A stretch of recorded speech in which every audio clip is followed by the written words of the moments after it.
वीर सिंह, इधर देखो। हम पेशे से एक रिक्शा चालक हैं और पटना की सरजमी पे करीब 20 सालों से रिक्शा चलाते आ रहे हैं। अरे मेरा तो दिले ख्वाहिश था शादी करने का, लेकिन अफसोस, अरे आज तक किसी ने ना तो मुझसे लव किया, ना कहीं मेरी शादी की बात चली। एक वो देव साहब थे कि जिस गली से गुजरते थे लड़कियां आहें भरती थी, और एक मैं हूँ कि मैं जिस गली से रिक्शा लेकर जाता हूँ ना तो भाड़ा मिलता है, ना तो मेरी कोई शक्ल देखना चाहता है, सिर्फ और सिर्फ इस रिक्शे की वजह से। खैर छोड़ो, ये अपनी अपनी बात है। भाई को पढ़ा नहीं ले तब तक रिक्शा छोड़ेंगे नहीं, बस यही मेरा पैशन है, यही मेरा धैर्य है। अरे हटा बोलेरो, अरे आज हम दीपक रिक्शा वाला के रिक्शा में बैठेंगे। रिक्शा उसका नाम दीपक होगा, लेकिन अफसोस उसके रिक्शे में कोई बैठता नहीं है। लेकिन आज ये राजा मुराद उसके रिक्शे में बैठेगा, समझा? आओ ढाक के टिके, अरे एक बार रिक्शा में तो बैठो। भाई को पढ़ाने के लिए रिक्शा चला रहा हूँ। दूसरी बात है कि मैं भी अनमैरिड भी हूँ। अच्छा, आपने शादी नहीं की? नहीं, शादी हुआ ही नहीं। काहे कि गरीब परिवार से ताल्लुकात रखते हैं, और प्लस मेरे पास घर नहीं है अपना खुद का। देखिए, हमारे ठीक पीछे एक रिक्शा है और उस रिक्शा के मालिक दीपक कुमार शर्मा हैं। देखिए, पेशे से तो ये रिक्शा चलाते हैं, मगर इनके अंदर वो गुण है, वो एबिलिटी है, और कह सकते हैं कि एक कलाकार आज भी इनके दिल और जहन में वो तमाम आवाज़ें, उन तमाम कलाकारों की आवाज़ें जिन्हें लेजेंड के रूप में हम लोग जानते हैं। इनसे हम पहले बातचीत करेंगे। इनके बारे में बहुत कुछ तो हमें भी नहीं पता, बस सड़कों पर चल रहे थे, इन्हें हमने देखा कि ये एक दो आवाज़ें निकाल रहे थे, तो हमने सोचा कि इनसे बात की जाए। दीपक जी, ये बताइए कि आप रिक्शा कब से चला रहे हैं? मैं 20 साल से चला रहा हूँ रिक्शा, 15 साल की आयु से। अभी 35 साल उम्र हो गया है। भाई को पढ़ाने के लिए रिक्शा चला रहा हूँ। दूसरी बात है कि मैं भी अनमैरिड भी हूँ। अच्छा, आपने शादी नहीं की है? नहीं, शादी हुआ ही नहीं। काहे कि गरीब परिवार से ताल्लुकात रखते हैं, और प्लस मेरे पास घर नहीं है अपना खुद का। अच्छा, तो पटना में कहाँ रहते हैं? पटना में अभी फ़िलहाल कहाँ रहेंगे, इधर उधर रह लेते हैं, और क्या। हम तो झारखंड के रहने वाले। झारखंड में थोड़ा सा ज़मीन है, मामा जी दान में दिए, वही 3 डिसमिल ज़मीन मिला है, तो वही कुछ पैसा वैसा हो जाएगा तो वहीं पे अपना घर बनाया जाए, यही सबसे बड़ी। घर में कौन कौन है? माँ है, बाबूजी हैं, एक भाई और एक बहन है। रिक्शा चलाते हैं, उसके साथ साथ आप क्या करते हैं? मेरा तो बचपन से मिमिक्री का शौक़ था। कभी कभी टाइम मिलता है तो मैं पैसेंजर को सुना देता हूँ। हाँ, अगर कोई पैसेंजर। कितने कलाकारों का आवाज़ निकाल लेते हैं? मतलब 50 प्लस का निकाल लेते हैं। लेकिन 50 से अधिक? हाँ, लेकिन हम यही कहे कि रियाज वाज करने का टाइम ही नहीं मिलता है। इतना थक जाते हैं कि रियाज करने का टाइम ही नहीं मिलता है। और प्लस कलाकारों का आवाज़ इसलिए निकालते हैं कि भाई बचपन से तो मूवी देखते आए हैं, देखते देखते निकाल लेते हैं। और यही सब बात है। नेता उता का अगर देखते हैं, मोबाइल रहता तो उनका भी आवाज़ कॉपी करते हैं, बस अच्छा, यही। दीपक जी, ये बताइए कि तमाम बातें अपने बारे में आपको बताना है, मगर आपके जो बहुत पसंदीदा हैं, जिन्हें आप बहुत बचपन में सुना करते थे और बहुत चाहते हैं, मानते हैं, उनके आवाज़ में आपको अपने वो तमाम दुख दर्द को साझा करना है कि कैसे आप रिक्शा चलाते हैं, किन किन संकटों से आपको गुजरना पड़ता है, मगर शर्त वही है। सबसे पहले मैं अपना जो दुख दर्द है वो राजकुमार का आवाज़ में बयान करना चाहूँगा। अच्छा। क्योंकि उनका जैसा अभिनेता मैंने आज तक कभी देखा नहीं। उनका अंदाज, आन बान शान शायद ही कोई भूल सकता है। वीर सिंह, इधर देखो। हम पेशे से एक रिक्शा चालक हैं और पटना की सरजमी पे करीब 20 सालों से रिक्शा चलाते आ रहे हैं। लेकिन ये बड़े अफसोस की बात है कि लोग हमें अभी तक पहचान नहीं पाए। और रही हमारी बात, तो हम इतना बदकिस्मत हैं कि ना तो हमारे पास रहने के लिए घर है और ना ही मेरी शादी हुई। इसकी सबसे बड़ा वजह है मेरा भाई, क्योंकि मैं जी तोड़ मेहनत करके उसे दिल्ली में पढ़ा रहा हूँ, यानी कि जामिया मिलिया इस्लामिया में। खैर, मेरा तो एक ही सपना है कि मेरा भाई अच्छी तरह से पढ़ जाए, लेकिन भविष्य के बारे में कौन जानता है। मैं तो साधना में लगा हुआ हूँ, समझे। जय हिंद, जय भारत। अच्छा, तो आप अपने भाई को पढ़ाने के लिए तमाम कष्ट झेल रहे हैं। शादी ना करने का कारण क्या रहा? क्या आप शादी करना नहीं चाहते थे, या करना चाह रहे थे तो क्या परिस्थितियाँ आई कि दीपक शादी नहीं कर पाया? मैं तो यही आवाज़ में मिथुन चक्रवर्ती की आवाज़ में बोलना चाहता हूँ। अरे वाह जॉनी वाह, अरे आपने पूछ लिया तो मैं ज़रूर बताऊंगा। अरे मेरा तो दिले ख्वाहिश था शादी करने का, लेकिन अफसोस, अरे आज तक किसी ने ना तो मुझसे लव किया, ना कहीं मेरी शादी की बात चली। जानते हैं क्यों? बस ये गरीबी, और दूसरा ये रिक्शा चलाना। अरे जितने भी अगुआ आया, उन्होंने देखा कि लड़का रिक्शा चलाता है तो मुझे रिजेक्ट कर दिया। किसी ने अपन को सेलेक्ट नहीं किया। मगर याद रख, अरे जिस दिन अपन का भी दिन बदलेगा ना, ज़रूर शादी होगा, समझा? अगर नहीं समझा तो सब समझ जाएगा। क्या समझा? अच्छा, अगुआ आए मगर इस रिक्शा को देख के, और क्योंकि आप पैसे से रिक्शे वाले हैं इसलिए शादी नहीं हो पाई। खैर, अच्छा, अब हम एक टेस्ट लेंगे दीपक जी आपका, क्योंकि हमारे दर्शक आपको देख रहे हैं, बिहार की जनता देख रही है, देश की जनता देख रही है, तो हम अब आपका टेस्ट लेंगे। आपने कहा कि 50 से अधिक कलाकारों का आप आवाज़ निकालते हैं। हाँ, अभी तो तक हाँ, तो नाना पाटेकर जी का आवाज़ निकालते हैं? हाँ, नाना पाटेकर का सुना चाहते हैं। थोड़ा भी थके हुए कोशिश करेंगे। अरे मैं क्यों समझा रहा हूँ, मेरे दिमाग में भूसा नहीं भरा। अरे जियो जियो जियो, जिसको जैसे जीना है जियो। अरे मुझे हिजड़े की ज़िंदगी नहीं जीना है। अरे एक भाड़ा मैं ज़रूर मारूंगा, एक भाड़ा मैं ज़रूर मारूंगा। ये देख, ये हिंदू है, ये मुसलमान है, इसका खून किसने पड़वाया? क्यों समझा रहा हूँ, मेरे दिमाग में भूसा भरा हुआ है। अब सन्नी देओल जी जो बहुत जी ज़रूर। ये मजदूर का हाथ है कातिया, ये लोहे को पिलाकर उसका आकार बदल देता है। ना मुन्ना, तू टेंशन मत ले मुन्ना, मैं हूँ ना तेरा बड़ा भाई। मैं तुम्हें पढ़ाऊँगा और एक दिन पढ़ा लिखा के ज़रूर कामयाब बनाऊँगा मुन्ना। कातिया के दरवाजे पे मत जाना मुन्ना। अच्छा, देवानंद जी के स्टाइल में आपको ये बताना है दर्शकों को और उन लोगों को जिसने जो अगुआ आए, आपके रिक्शा को, आपके पैसे को देखकर आपको रिजेक्ट किया, उन लोगों को आपको बताना है कि ये रिक्शा कितना आपके साथ दुख दर्द में शामिल हुआ, और इस रिक्शे को देख करके गुण का, एबिलिटी का अंदाज़ा कोई ना लगाए। आपको देवानंद के अंदाज में कहना है। जॉनी, देव नाम है मेरा, देवानंद। अरे बहुत दुख भरी कहानी है कि इस रिक्शे की वजह से कितने अगुआ आए और चले गए, लेकिन मुझे किसी ने सेलेक्ट नहीं किया। ये बड़े अफसोस की बात है।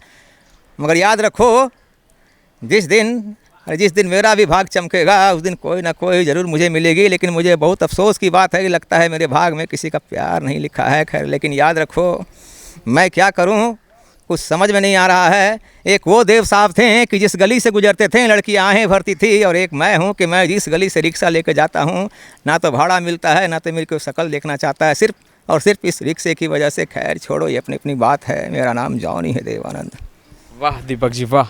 देखिए, 50 कलाकारों से अधिक की आवाज़ निकालते हैं दीपक कुमार शर्मा जी। पैसे से रिक्शा चलाते हैं मगर उड़ान लंबी है। अच्छा, अब धर्मेंद्र जी का आवाज़ निकालते हैं दीपक जी? धर्मेंद्र जी का भी निकालते हैं। निकाल लेते हैं। कमीने कुत्ते, मैं तेरा खून पी जाऊंगा, तूने भाड़ा नहीं दिया। जय, मैं इसे छोड़ूंगा नहीं। अब यही अगर अमिताभ बच्चन कहेंगे। अच्छा, अमिताभ बच्चन जी का भी निकाल लेते हैं। मेरा सबसे फेवरेट स्टार अमिताभ बच्चन है। अच्छा। उनका आवाज़ जो है हर समय, मतलब बहुत सारा टिप्स है आवाज़ निकालने का। तो मैं 2-4 टिप्स सुनाना चाहता हूँ दर्शकों को। जैसे अब अमिताभ बच्चन अगर बूढ़े हो गए हैं अभी, वो कैसे अब बोलते हैं। विजय, तुम्हारी इतनी हिम्मत, और इस घर की एक चीज हमारी है भाई, हमसे पूछे बगैर। अब अमिताभ बच्चन अगर पान खाते हैं तो कैसे बोलते हैं। अरे वाह डीएसपी साहब, वाह है हमारे यार, आप भी कमाल करते हैं। अरे हम मामूली से रिक्शा चालक और आप हमारे पीछे पड़ गए हैं। अरे कहाँ वो डॉन और कहाँ ये दीपक रिक्शा वाला।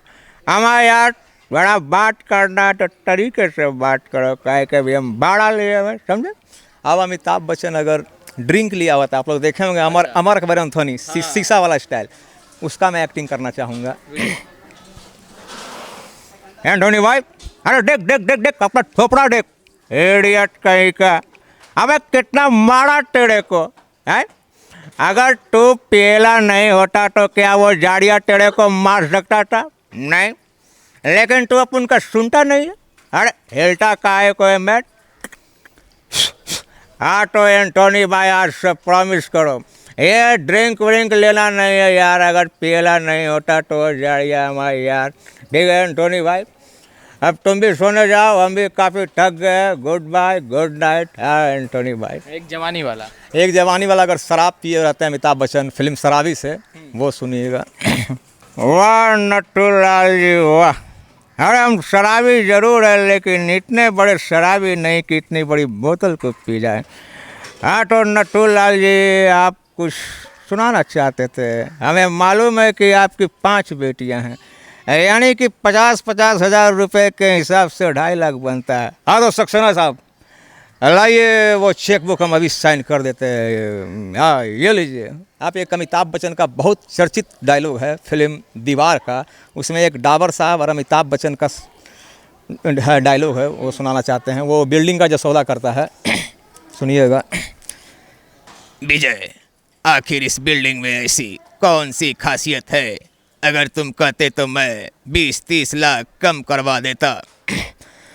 डाबर साहब शायद आपको मालूम नहीं कि इस बिल्डिंग की जो ईंटें है ना अपन की माँ ने उठाया था, समझा है। इसी तरह अमिताभ का बहुत सारा टिप्स है। अच्छा दीपक जी, ये बताइए कि आप अपने भाई को पढ़ा रहे हैं और मेहनत कर रहे हैं।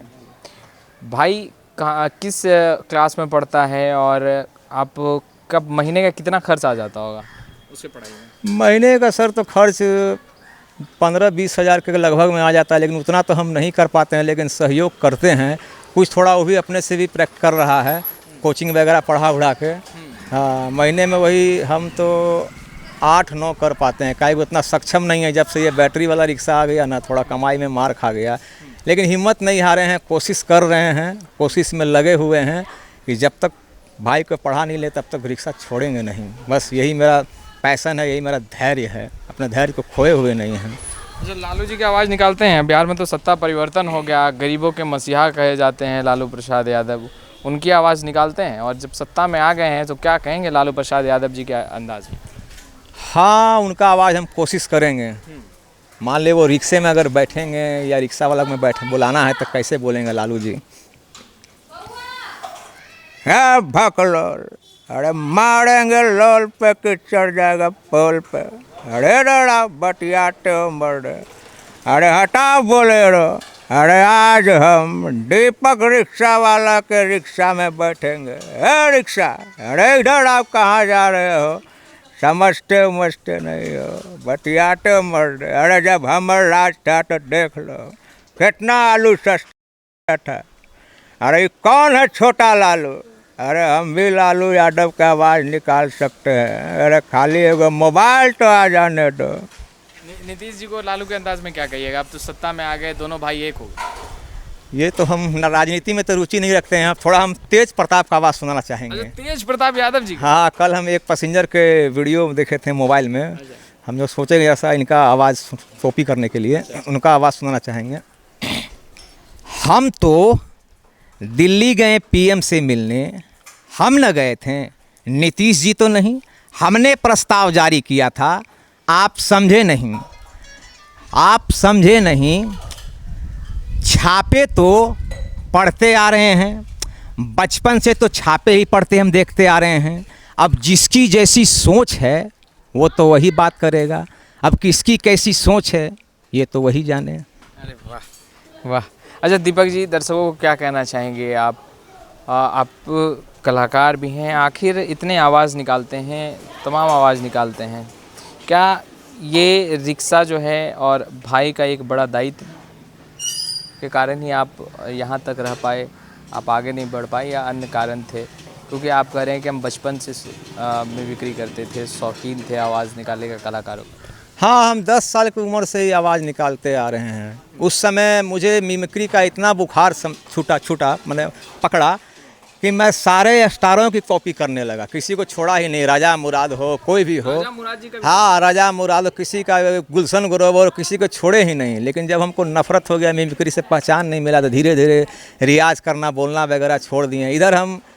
इधर लगता है 1 आध महीना से हम सब आवाज़ निकालना शुरू किए हैं। राजा मुराद जी आपको हम राजा मुराद का आवाज़ सुना चाहते हैं, बोल्ड आवाज़। अगर रिक्शे के बारे में बोलेंगे तो क्या बोलेंगे? ऐसा करो तुम मौर्या लोग चले जाओ, वहाँ एक रिक्शा वाला खड़ा होगा, उसका नाम दीपक होगा, लेकिन अफसोस उसके रिक्शे में कोई बैठता नहीं है।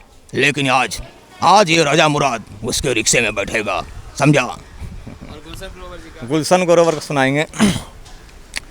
अरे बैडमैन, शायद तू जानता नहीं, अरे जब ये गुल्लू गोलियों पटना के सड़कों पर रिक्शा चलाता है ना, तो लोग अपन का चेहरा देखकर साइड हो जाता है, समझ?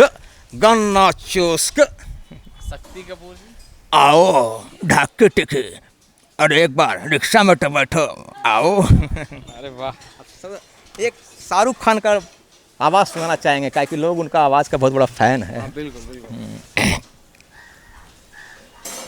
वो अपनी माँ से बात करेगा या रिक्शे के बारे में बोलेगा तो क्या बोलेगा? अरे किरण, अरे तुमने तो बोला था रिक्शा लेके आना। अरे मैं तो रिक्शा लेके आया, लेकिन तूने गई नहीं। अरे क्यों? अरे आखिर ऐसा कौन सा गुनाह कर दिया? अरे समझ गया, अरे ये बैटरी वाला रिक्शा आ गया ना, इसीलिए ना। खैर छोड़ो। अरे माँ, अरे ये क्या बनाई हो? अरे भिंडी, अरे मैंने कितनी बार कहा कि भिंडी मैं खाता नहीं हूँ। I hate you mom, I hate you mom. Villain में किसका कर लेते हैं?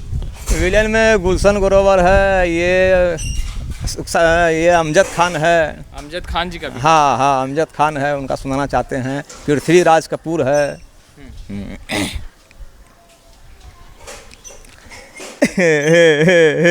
शाबाश, आओ।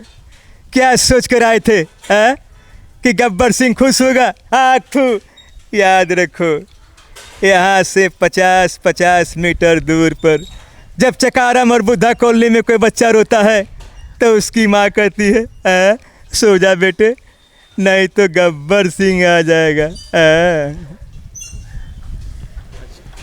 तो देखिए, ये दीपक हैं, 50 से अधिक कलाकारों की आवाज़ निकालते हैं, पैसे से रिक्शा चलाते हैं, एक बड़ा दायित्व लेके चल रहे हैं, भाई की पढ़ाई, भाई को उस मुकाम तक पहुंचाना जहां सबको ये कह सके कि देखो देखो, ये वही रिक्शा चालक दीपक कुमार शर्मा का भाई है जो रिक्शा चलाता था और अपने भाई को इस मुकाम तक पहुंचा दिया।